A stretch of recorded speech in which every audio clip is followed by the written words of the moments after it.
So, a buddy of mine on Twitter asked me if I had a brioche bread recipe, and I've never actually made it before, so we're gonna make that today. So Let's the go. standing mixer is going to be our best friend in this entire process because it requires a lot of kneading.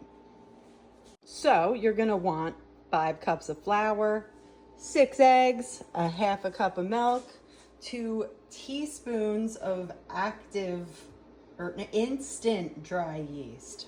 Instant is very crucial in this step. If you want to do active dry yeast, you're going to have to do a whole other step. 2.5 sticks of cubed butter and a 1/4 cup of sugar. I will add that you're also supposed to put 1.5 teaspoons of salt in, but I only have salted butter and you're supposed to be using unsalted. So your first step is basically to combine the entirety of the flour, sugar, yeast, salt, eggs, and milk. I did forget to say that the milk has to be lukewarm, so don't forget that. Okay, it's about to get loud, so you're going to want to lock it and start mixing on low for a good 2-3 minutes. Then boost it up to about a 4 or 5 until it gets to a shaggy dough. I'll show you what shaggy dough looks like in just a sec.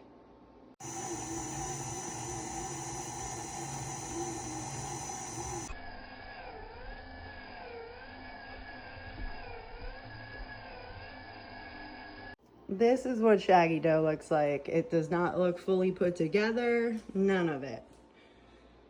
Next is going to be the longest part. We're going to start slowly incorporating the butter in while it's mixing until the dough starts to look more put together and almost a little greasy. Still got this left, but you see how greasy it's supposed to start coming?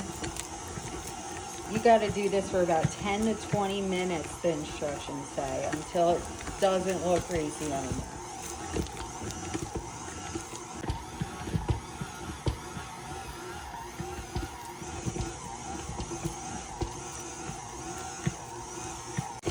Okay, butter is finally all in. Now we want to mix this until it's all pretty much together like it is now, and it's going to look smooth, not as greasy. Let's lift it up.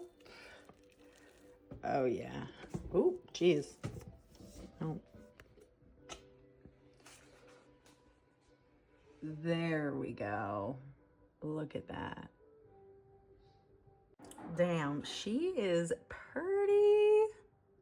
You want to go off a fall off the hook consistency, and this, even though it doesn't look like it is, it's coming right off. See? So we're good.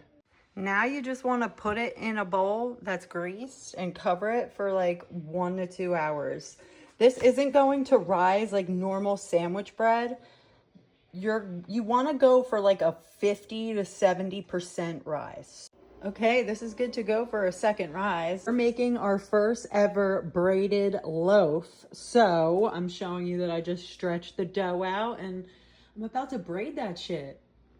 I did not think that that was gonna work, but there we go. The end got a little messed up, but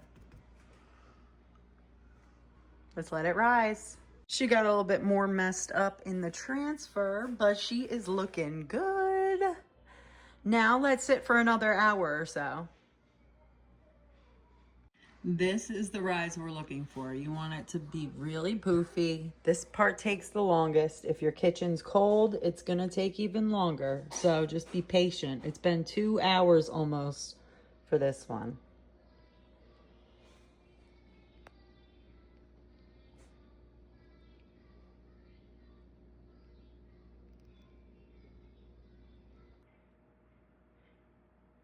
You're going to want to take an egg with a little splash of milk and just give it a little egg wash.